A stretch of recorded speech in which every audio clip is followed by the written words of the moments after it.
speaker is our colleague, Dr. Michael Willens. Dr. Michael Willens is a pain management specialist, I believe. He's going to be talking to us about probiotic symbiosis.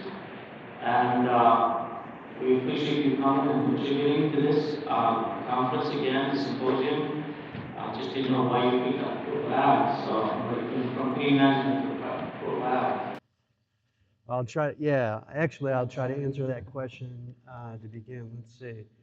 Let me start, actually, I would like to find out how many people have actually had any CME about the microbiome?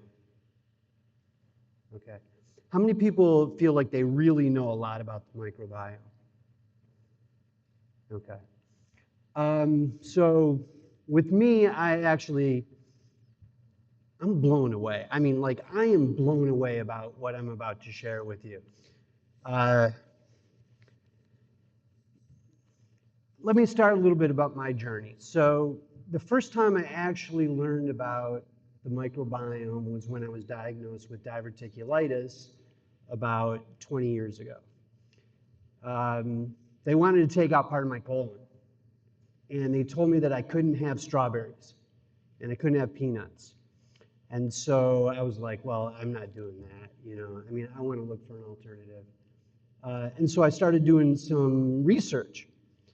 And when I started doing the research, there was one preparation 20 years ago that they were using in all of the studies. It's called VSL3. And it was very impressive. Maybe I thought I didn't need to have surgery if I got this preparation. And it was commercially available. So I started taking it. All of a sudden, I stopped having my diverticulitis. And then every time I would go off it, it would come back. But another very, very strange thing happened. I stopped getting sick. When I was a medical student, I was rotating through all the, like pediatrics. I would pick up everything, okay? In my family, when anybody would get sick, it would be me first getting sick. My wife would be taking care of me. When I started taking the probiotics, I stopped getting sick. It was bizarre. So this led to a whole like deep dive into it. And it's directly related to pain management, but it's far, far, far bigger than that. So I'm going to share with you today why I'm blown away with it. This is a huge topic. I won't be able to get through it in 20 minutes. But my hope is that I'll pique your interest like mine is. So this is the basic learning objectives. The first thing we got to do is do a paradigm shift. And I got to get you, I have to get you oriented in terms of, well, the universe. So we'll talk a little bit about the history, and then I want to make sure this is rooted in science, because there's a lot of speculation out there. There's a lot of theories out there, and we're really, really right at the beginning of all this. So here's just some citations. If you go through the literature, it's one of the hottest topics, and there's a lot of studies coming out. Okay, so the first thing that we have to do if we're going to talk about this is we have to figure out, where are we right now? Okay, we are in the middle dimensions. There are things which are very, very, very big, and there are things which are very, very, very small. And we're only pay attention to the stuff that's sort of in our scale of human existence. And so let's take it really big. Okay, so the universe. The universe is 13.5 billion light years across. It's impossible to understand that scale. But beyond that, it's actually receding faster than the speed of light. There's some good physics to suggest that we live in a black hole. Okay? Let's come down. Now, we'll come down to our solar system. And then this is the Earth. Now we're down to the human population. But I want you to be thinking about like the Earth as alive, as a microcosm of the universe, and that we populate the Earth. Well, we can keep going down in scale. We know that, for example, there are fleas that live on the dogs, and then there are microbes that live actually on the fleas. And we can keep going down to deep scales, all the way down to the quantum level. Well, what happens actually is that we live in this human realm, but this microbiome, which is the bacteria and the fungi and the prokaryotes and the eukaryotes, which are all around us, they have their own world. They have their own needs, they have their own wants, and most of the time we don't think too much about it, but they actually influence us. And it's not really clear who the puppet is and who the puppet master is. So the first thing that happened, and the reason that I started using this in pain management was, the first thing that we learned about was something called leaky gut. Who knows anything about leaky gut? Okay, so the basic idea was that in the gut, there are bacteria which form a barrier. And that barrier prevents bad bacteria from getting from the stool, that wall, into the bloodstream. When that doesn't function properly, and there's a lot of reasons for that, bacteria actually gets into the bloodstream. Now, most people with a normal immune system, we fight that off. But it actually causes an immune response. And when it's leaky, that immune response is constantly on. That causes chronic inflammation. So most of my patients, they have some sort of chronic inflammation. It's sort of a nebulous term, what do you do with chronic inflammation? Well, it turns out that there's something you actually can do about it. I likened it, and this is what I tell my patients. It's kind of like, especially like the fibromyalgia patients, it's kind of like you've just been shipwrecked. You're in the middle of the ocean. You're in a dinghy. There's no guarantee that you're getting to shore. But let's say you have a hole in that dinghy. You're not getting to shore. And that's where probiotics really come in. They can patch that up and at least give you a chance to get to shore. Let's go back on out. How many people have had a gut feeling about something? Right? Right, we get gut feelings. Turns out that there's a lot of evidence that that gut feeling comes from the microbes in our gut. Okay? And I'm going to share with you some of the science that I can actually go along with that. They actually tell us what to do. I mean, I don't know how bizarre that is to you, but the first thing that I learned is they can actually give us cravings for sweets. They can give us craving for salt. They can tell us what they want to eat. We all know that there are disease processes which, if there's disruption with the gut bacteria, that certain bacteria can overgrow and can cause major problems. So the classic is the C. diff, right? Okay. Let's see. This is a really bizarre one, and I'm going to show you some of the science behind this. How many of you know that we can't live without these bacteria? If they weren't there, we die. Okay, so let's just go back to the germ theory. So before the 1800s, people didn't even have a suspicion that there was something smaller than us that could influence us. And in the Civil War, 2/3 of people were actually dying from minor wounds, from infections, from dysentery, rather than actually bullets on the battlefield. And it wasn't until 1847 that Semmelweis introduced mandatory hand washing. He was ridiculed for it.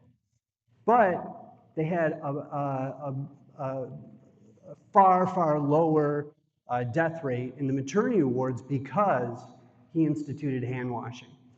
Germ theory was published in 1861. In 1890, Robert Koch, he actually came up with the theory that all of disease was caused by these microbes. So they were the enemy now. What happened then? Let's see if we can go. Let's go back here. I think we missed about penicillin. All right, so at first they were the enemy. And the first weapon was penicillin. And we started using this, and it was very, very, very successful.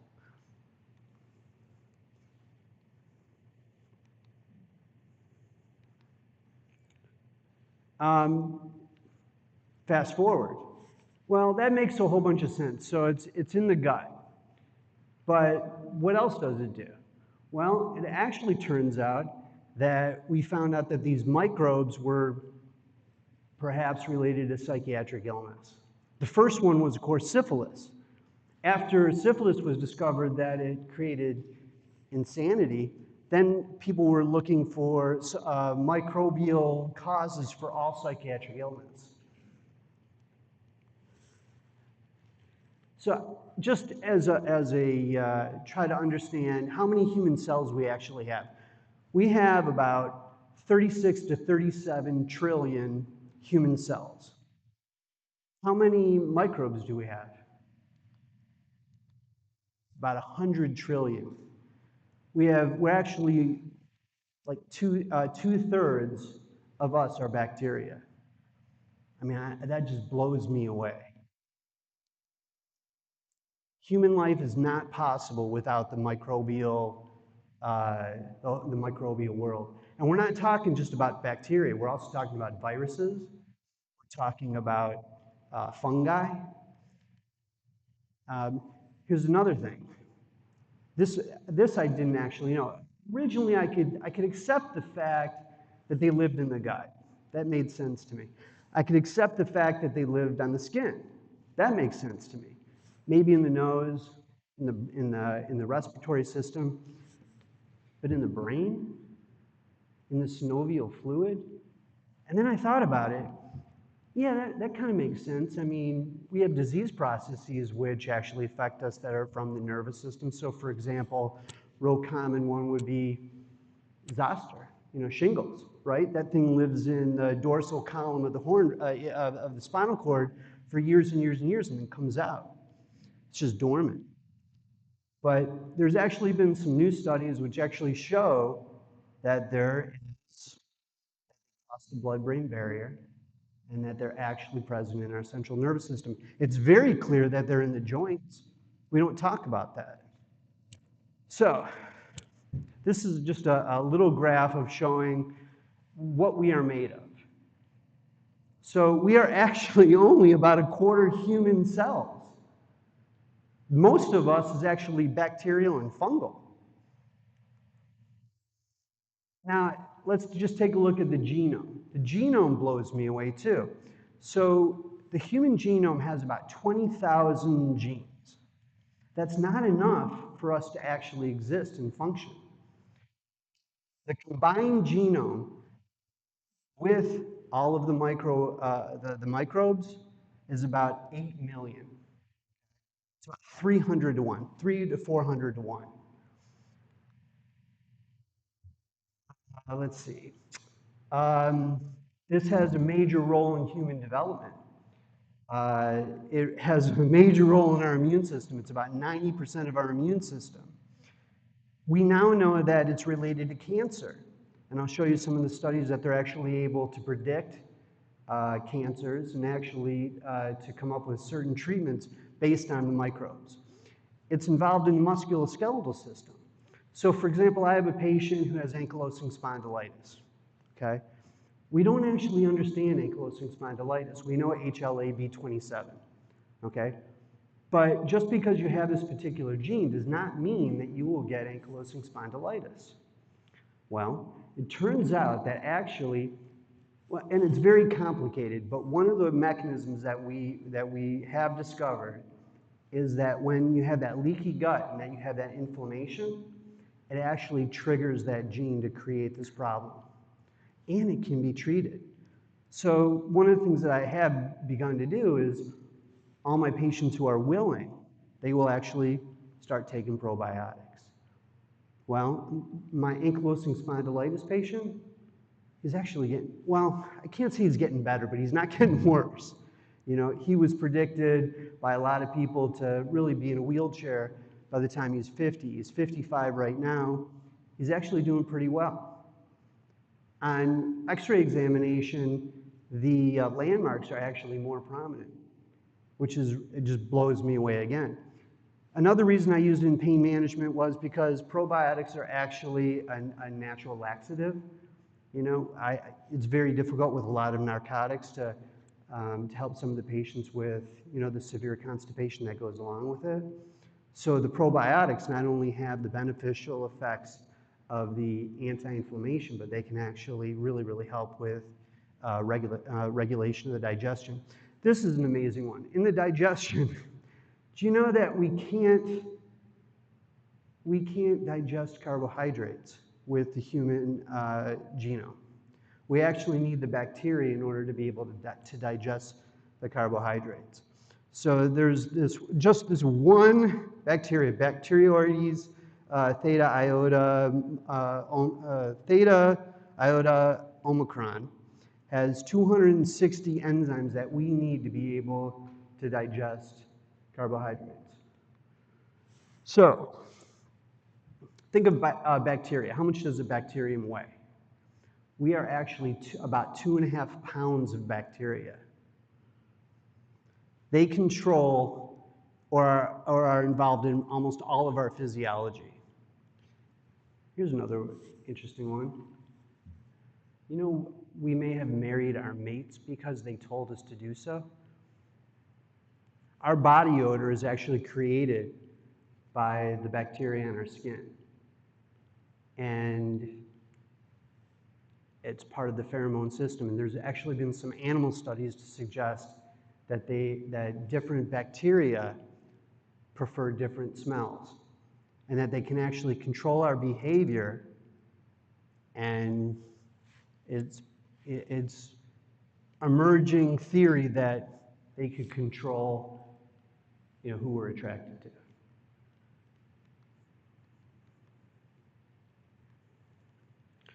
I'm running out of time here. We are just at the beginning of understanding this. It's an immense ecosystem, and there's a major, major balance. Now, there are allies and there are foes. Taking back to that big picture of, let's say you're looking at the world, and you're seeing a population of people. It's very, very complex. You want to support your friends, and you want to push away some of your enemies. These are some of the tactics that we need to try to understand the microbiome. This goes back just to that basic understanding of the leaky gut. This is a very complex slide which shows that there is communication up and there's communication down. So the brain can actually communicate to the stomach, and the stomach can actually communicate to the brain. And we know these mechanisms. It's not only through, like, for example, the vagus nerve. There's neurohumoral responses. There's all sorts of neurotransmitters, serotonin, dopamine. All of these actually affect the central nervous system and change our behavior and actually control the brain. Oh, here's an interesting one. So this is just a nice little fat mouse. And it turns out that it can regulate our body weight, just for one example. So that there was a study that was done where they had mice which had a sterile microbiome, and these were all very thin mice because they couldn't actually digest any of the fats. They gave them a microbiome which came from fat mice, and they started getting fat. And here's something actually really interesting.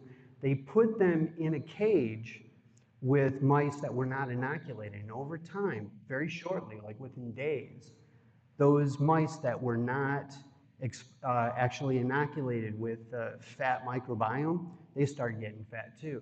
So there's crossover. One of the other things that happens is the microbiome is one of our defense mechanisms. It's part of our evolution.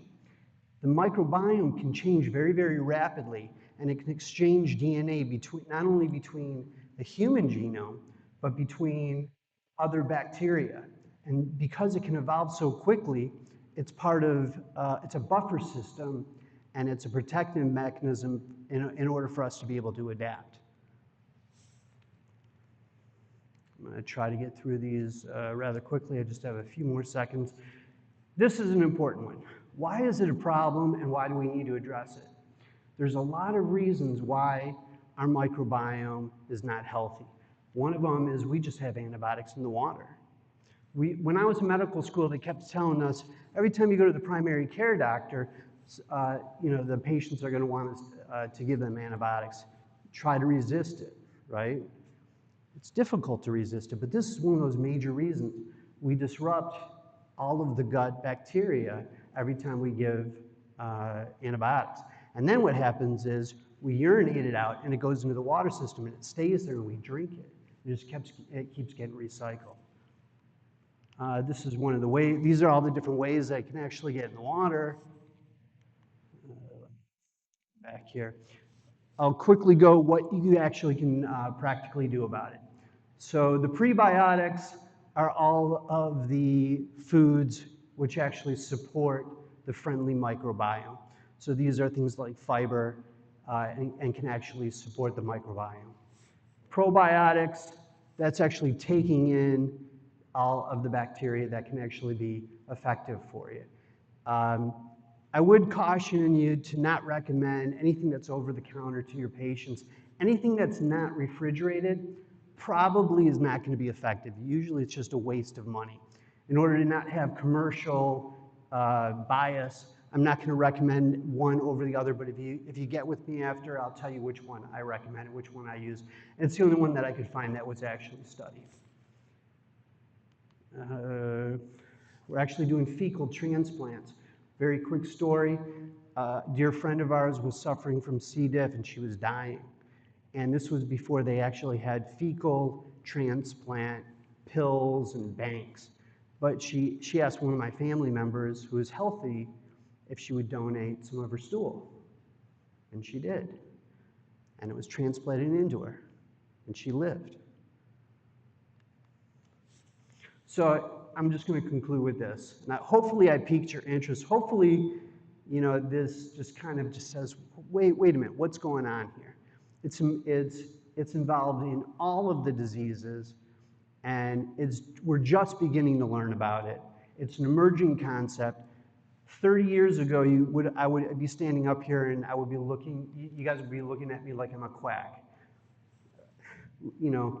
A few of you may still be thinking that. But at least some of you have an introduction. This is the emerging science, and it really just changes the whole paradigm of the way that I look at the world. It's not a war. It's learning to live in harmony with it. It's not just about killing the bad bacteria. It's also about promoting the good bacteria.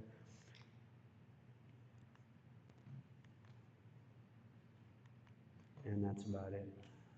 Thank you.